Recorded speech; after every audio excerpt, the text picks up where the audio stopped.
Welcome to the Lockdown Lounge. I'm Belladonna. Joining me today is Anthony Demasi.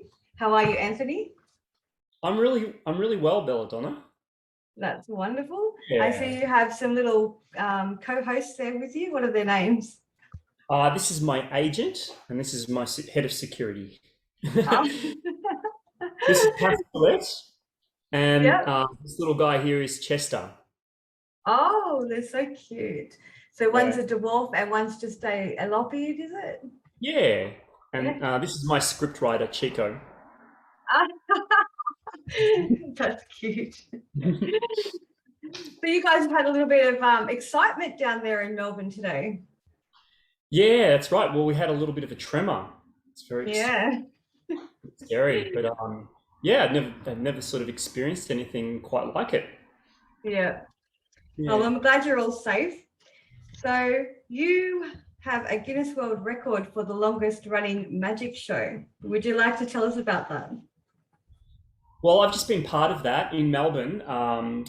It was organised quite a few years ago now.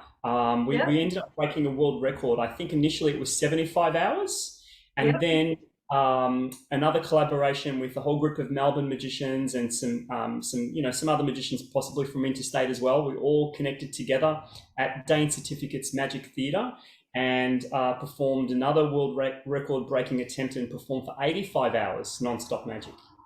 So Wow.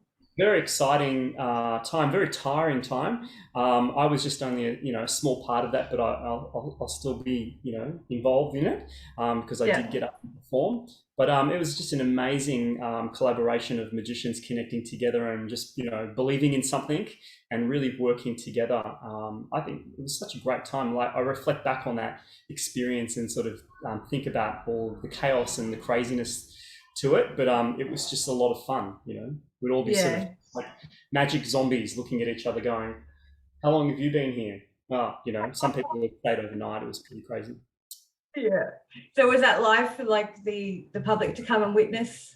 Like Yeah, was as there like well. a Yeah. clock So there chart was, counting down or yeah, it was a proper Guinness World Record attempt, and not Yep. attempt, we actually did it. But yeah, we invited the public to come along and watch the show. Our own Melbourne Thaisa, our magic, one of our best friends in magic, Thaisa, she actually, I think she stayed for pretty much all of it. Oh wow. I know, pretty impressive. Yeah. That's wonderful. So how did you get into magic? Well, I had an interesting start. I started when I was 18 years of age, and Yep. often when I get asked this question, I tell people I used to live with my aunt and uncle, and they used to treat me really badly. I used to live under the stairs, but that story's already been told. So my story was a little bit different. When I was younger, I had an interest in circus. So I Yep. learned how to do like unicycling and juggling and some acrobatics and all that kind of thing. So when I was 18, I volunteered to do some charity work for the Variety Club of Victoria. And Yep. it's a bit of a long story, so I'll cut the story short and say that I basically turned up at this event on my unicycle with some juggling clubs under my arm. I entertained all the kids for about 6 or 7 hours. It was a big, long event. And at the very end of the day, a guy came up to me and said, "You're awesome. Do you have a business card?" And I didn't have a business card, but he gave me my first opportunity. And it just went on from there. And then I was very lucky to get a job at the magic shop, Bernard's Magic Shop, which I sorely miss. And Yeah. yeah, I worked at the magic shop and I started doing magic birthday parties. And yeah, it just went from there. I got the magic bug. Mm. Yeah. I think a lot of magicians started out somewhere along the lines of working in a magic shop or, the older magicians, a lot of them did work in the magic shop because you had to learn how to do magic to perform the trick, to sell the product. So, Well, yeah. that was the most exciting thing. It was pretty much a smorgasbord of effects and tricks that I could buy, like learn for Yeah. free. So, it was such an amazing opportunity. I'd go home every weekend with a big bag of magic tricks from Bernard's Magic Shop, and I'd have to learn how to perform them as best as I could. At that time, I Yeah. was still pretty much like, just learning. But I was really passionate and really excited to like, oh, this is wow. It was always ultimately every day blowing my mind like, oh, that's incredible. So I was just so impressed by all the tricks and just loved it. Yeah. Yeah, that's excellent. So you have a magic school of confidence. That's right. I'm here at the Magic School in Melbourne. I Yeah. started the Magic School about 10 years ago when I was at the Melbourne Magic Festival. I was, performing shows, and I was seeing all these young magicians, waiting in line, going in to see shows. And I had a chat with a couple of kids, with their parents, and realised that at the time there wasn't really any place where they could properly learn magic. So I Yeah. had an idea. I started teaching some of the students privately, and then I started to see how well they were progressing and how they were really achieving a lot in their magic. And Yeah. then slowly but slowly, I ended up with a magic school. It's just years and years of sort of being interested in wanting to share my magic and teach magic. So I Yeah. created this place, the Magic School of Confidence. That sounds fantastic.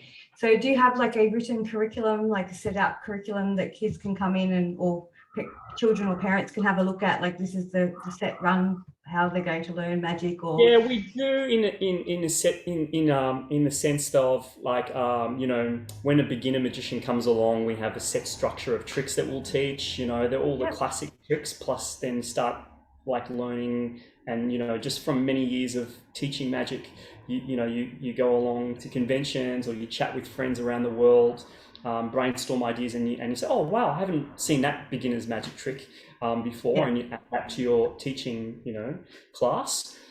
So yeah, it is a sense that there is a structure, but I also like to teach magicians in a way where they're learning to be individual. They're not yeah, learning just a set structure of tricks where it's great learning magic, yeah, but for me, presentation and performance and personality and thinking about how the audience connect with your magic and how you feel when you perform your magic, I think they are really important things. And that's not something that you can structure. You have to understand the student. yeah, And then once you understand this as a teacher, once you understand what your student uh, would be interested in learning or achieving, then I think that's a really a powerful thing, because you're creating unique magicians, not magicians that just perform the same tricks. yeah.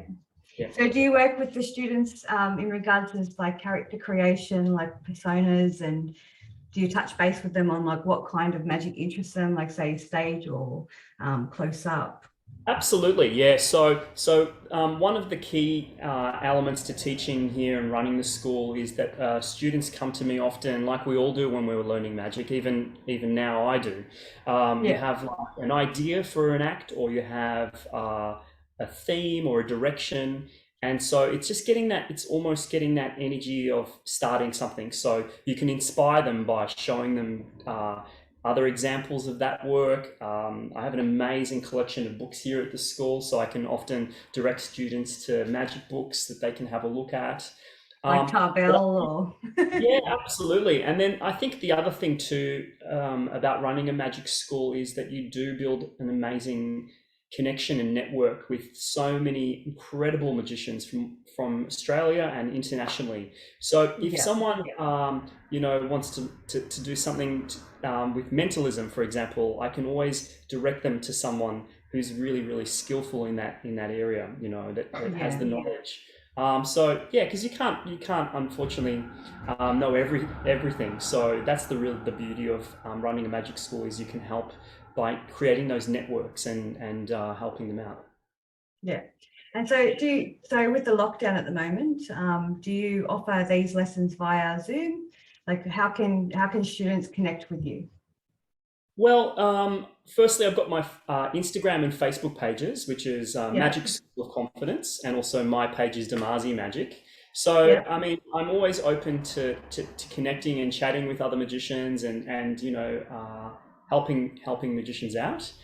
So, if anyone has a question, they can always send me a message. I'm always willing and happy to help someone. Yeah. Um, the other way is, yeah, we're offering virtual classes where students can learn online, and it is still a great way to learn, because um, it's, you know, it's a one-on-one teaching experience where you can really hone those skills. You know, it's not as good for sleight of hand, but Yeah. for in terms of talking through presentations and coming up with ways, better ways to perform, you know, it's the best that we can do at this present time. Yeah. Yeah. And so like with the Zoom lessons, do you often like contact the students prior to give them a set list of things that they might need for the lessons, or like how does that work? Generally, it's like, you know, you have an initial consultation chat, and so we just work out what they would like to work on, Yeah. or if there's a specific sort of skill that you would like to workshop, and then we do it that way. Yeah. Okay, fantastic. And so what age groups would you recommend these lessons would be suitable for? I mean, I think I've been teaching magic workshops for the school holidays for ages 5 up, but I Yeah. think that I think for, you know, kids that are really into magic, you know, any age from 10 upwards is always a really good age where we can start to sort of, you know, start to mold and create some really magical moments with the tricks that they already know. Yeah.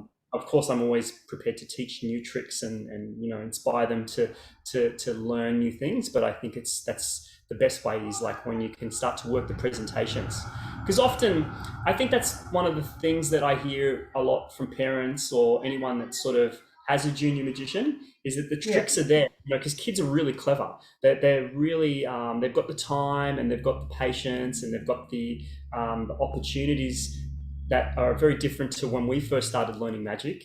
You know, we had World's Greatest Magic on VHS, and you just a million times. Yeah. But now, you know, they can search the internet and YouTube and all that kind of thing. So they have a lot of, they do have a lot of knowledge, but often it's less opportunity to sort of work on the performance skills. So Yeah. that's kind of what we do here. You know, we work on how to make you a magician. And I think like learning to do a trick and performing a trick are two completely different things. And I don't think a lot of lay people understand that. Like the presentation is what makes the trick so special, you know. Yeah. Otherwise you're just repeating a method otherwise. So yeah. I And love watching new magicians come into their own, and like when they find their character and they find their groove, it's really awesome to watch. Yeah, it is. It is, and I mean, some of the things that I've taught, and this is for older students of magic. Some of the Mhm. things that I've noticed just from my growth in magic is the more you look at learning about other things in life that are not just magic related, the more of a magician you become. Because I think a magician should be someone who's really open to discovery and to knowledge, and you know, just being aware of all of the things that are happening around them, and Yeah. then you can relate more and more to your audience. The more that you can connect with your audience in the sense of there are so many things. So like having more empathy and having more understanding of what an audience wants and what humans want, Yeah. then I think that makes you a much better magician, because you can just really provide that experience for your audience, take them on Yeah. a journey, make them feel something with the magic that you're performing. And you know, even if it is just being silly or having fun or telling some silly jokes or whatever it is, it doesn't have to be something that, you know, emotes, you know, sadness or feeling of like, you know, thinking about something. It can just be fun. But Yeah. whatever it is, the more you experience in life, I think then you can be a greater magician. And I think that's where the confidence part comes into it as well. Like I think even professional magicians these days still have that stage fright and magician's guilt that they have to cope with. So as a new magician, I mean, that's just an extra layer of challenges that you have to tackle to get to that point, isn't it? It But do never you ends. offer, yeah, do you offer like Absolutely. coping mechanisms or like ways for people to overcome that as well? Like even if Practice, they are a bit older. Yep. practice lots, Yeah. and also just believe in yourself. Now that sounds a bit sort of I don't know if the word's cliche, but you do need to start to believe in yourself. But I think that also comes from a lot of confidence comes from other people believing in you. So, Yeah. build connections and friendships with people that do believe in you, and work with them and believe in them as well. And that's a really good foundation for your confidence in magic. Yeah, And the other definitely. thing that I think is really important with magic is that you will always get stage fright. You will always feel sometimes that, you know, it's not going to be perfect, or the audience won't love what you do, Yeah. because as magicians, we're always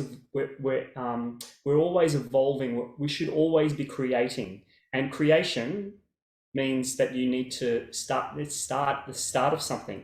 So every time you Yeah. start something, you just never know how it will turn out. But the only thing you can do is just give it a go. And I think that's probably, for me, is as a magician, I've never really sort of let those voices where you say to yourself, no, I won't give it a go. I just Hmm. give it a go and see where it goes, And Yeah. as we all know, some of the best moments in magic come from mistakes, and when the audience says something, or when something doesn't work out how it's meant to work out, and you then rethink about what you've just done, and Yeah. and you have something, it can be that magic gold that you just get when you least expect it, and that only Well, comes that's the from. thing. Like when you create a routine or something, you create it with your current perspective in mind. It's not until you actually trial it out with an audience, and you do it 100 times and you get the audience's response, that you can tweak it and actually make it a really good routine.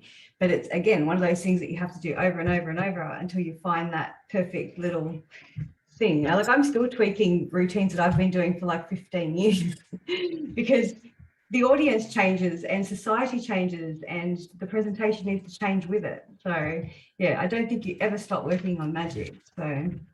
Constantly, and yeah, absolutely. Listening to your audience is key to producing really good shows and performances. Yeah. So do you have anything online at the moment? Are you doing any fun Zoom shows that people can check out, or? Yeah, well, I've just got these here. It looks like a promo, but I've been doing these awesome magic show bags for kids for the school Yeah. holidays. So that's been really fun, and we just had our first magic virtual magic class today, this morning, and we've got another one at 2 o'clock today. So that's very exciting for kids that are aged 8 to 13. We'll be doing that next Wonderful. year for the school holidays, and I've also been doing a lot of corporate shows for corporate companies. They've been hiring me to entertain their staff. So that's been really fun. We've got quite a few of those coming up for the school holidays, and then also a lot of schools just pre-school holidays. We're Yeah. wanting to reward their student. My little rabbit just did a yawn. He's like, I don't know if you saw that, but he yawned. It is cute. Yeah. He's like, yeah, we've heard it all before. I'm sorry. Um, selfless plug. Yeah, but we've also been doing school holiday, pre-school holiday shows. So a lot of principals and teachers from schools were wanting to reward their students for, just Yeah. having a really, really hard year. Sitting in front of the camera, watching Zoom classes. So they hired me to do a lot of those, to do my virtual show and entertain them. Yeah. And yeah, it was really great. It was just really nice to get reviews back from teachers and parents saying that their kids felt really energized and really inspired. So that's a beautiful thing, that magic can do that as a It performance, is. Yeah. even on Zoom. As a we're not performing live, and yet we can still, that's what makes me really happy, is when you get that email from a parent saying, my kid's prancing around the house pulling out tricks, and whereas they'd normally be sitting in front of the iPad watching videos or watching Netflix and not really doing anything, so now they're Yeah. actually being involved, and that then sparks their imagination and creativity and their own self-esteem, which I think is really lovely. It's very important, especially with young kids, I think, because this is the critical building block period of their life as well. I think it's very unfortunate for this generation of children who have had to suffer through these lockdowns with COVID. I think it's going to create some issues for them down the line, I think, because they've been so detached from their peers and from society in general. Like, they've really had a rough time. As performers down there, you guys have been in lockdowns. Is it the 6th time now that you've been locked down? I believe I've stopped counting, to be honest. Yeah. Yeah. So how is it? How do you think it's impacted the entertainment industry down there, like as magicians and circus folk and I think it's been devastating for anyone, pretty yeah, much. But for anyone in the arts, it's always a difficult time as it is, just in the real, real world of when there's the hustle bustle of just everyday yeah, life, and then to be yeah, in lockdown and not be working, it has taken its toll on so many performers. I must admit, I've had days where I feel, really wonderful, and other days where I feel like, this is it. This is the end of my career in magic. yeah, I probably won't do this ever again. But I think just trying to be positive and knowing that nothing ever goes forever. yeah, That things change and things improve, and things always get better. So just being positive, trying to be positive, and keep yourself. One of some of the things that I've done is just try and you know reflect on what you should be have gratitude for, and I think that helps a lot, because sometimes it can be a situation where you feel sorry for yourself, but there's probably not as many reasons to feel sorry for yourself as you've actually counted. yeah, But I think just like anything, if you think like a magician, try and be one step ahead. Or many steps ahead, as a good magician would be. But also just take on a challenge. I took on the challenge with the Zoom, and hopefully I've been able to inspire some other magicians to do the same thing and perform. yeah, Yes, it's not the same as live shows, but it's a different genre of performing. And that should challenge you and keep your mind occupied and busy to create, lots of exciting things for your audience via the Zoom. yeah. And yeah, until things change, until things get a little greater, as I have here in front of me, a little greater. Yeah. Until things get a little greater, then we just do our best. But Yeah. yeah, Well, see, up here in Sydney, we didn't have it quite as hard as you guys in Melbourne, and I think on the flip side of that is, like, the problem with that is that a lot of us didn't jump in on the Zoom train early yeah, on. yes, So after this lockdown, like, we're in, I think, like the 3rd, coming into the 4th month of lockdown now, and a lot of us have had to start upskilling ourselves with Zoom and online genres of entertaining. And I've had to literally go back to the drawing board and redesign a lot of my stuff, because none of it really translates very well on Zoom. But yeah, I mean, it's terrible for our community. It's also a challenging time because we're having to learn new skills and having to learn different ways to connect to our audience. So I think in the long run, that's going to be a beneficial thing for the future. It's just unfortunate we had to do it this way, with the lockdowns. But I mean, I'm sure that these skills will never go to waste.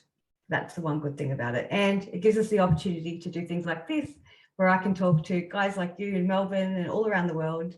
So there are some perks, and there are some not so great perks. you're right. You're right. Definitely. But yeah, as you said, it's just also been a really interesting time, because I think in the past, like, I would have been busy just doing my everyday sort of thing, going off to do gigs and keeping busy and teaching here at the school. And being in Yeah, lockdown, we're able to join a lot of international Zooms where you can be learning from magicians from all around the world, connecting and making new friendships. So it's pretty much like traveling the yeah, world, but it you is. get to do via Zoom. So that's been really, really awesome. Yeah. Kind of like Blackpool online. Yeah. I don't know what that is, but it sounds cool. Blackpool. Oh, Blackpool. Blackpool. Don't make me slap I thought you. it was like some sort of, it's not like some sort of virtual game, you know? No. No, I don't game. Okay. Oh, so is there anything else you'd like to share with us before we go? Oh my goodness. I think that it's really, really a challenging time for so many people. So just get out there and call your friends, check in on them, and see that they're okay. Do something nice for someone. Just really think about all of the things that we can do whilst we've got this time and this opportunity. So yeah, I really appreciate you asking me to do this. And I mean, we've known each other for so many years, but this has been, you know, one of the opportunities to connect, and I've been able to see awesome stuff that you guys have been doing. So yeah, thanks very much. I appreciate you being involved, and I hope that post-COVID we still connect via these kind of means, and we can continue to nurture our friendship as the years go on. I look forward to seeing what you come up with in the future, and hopefully one day we can share a stage together. It would be fabulous. That would be amazing. Love that. All right, Anthony, I'll put some social links on the video for you. Thank you for your time so much. And if anybody out there wants to learn some magic, don't forget to check out Anthony's Magic School of Confidence online and hit him up to see if he can give you some lessons. All right. See you later, Anthony. Bye. See you later. Have a great day.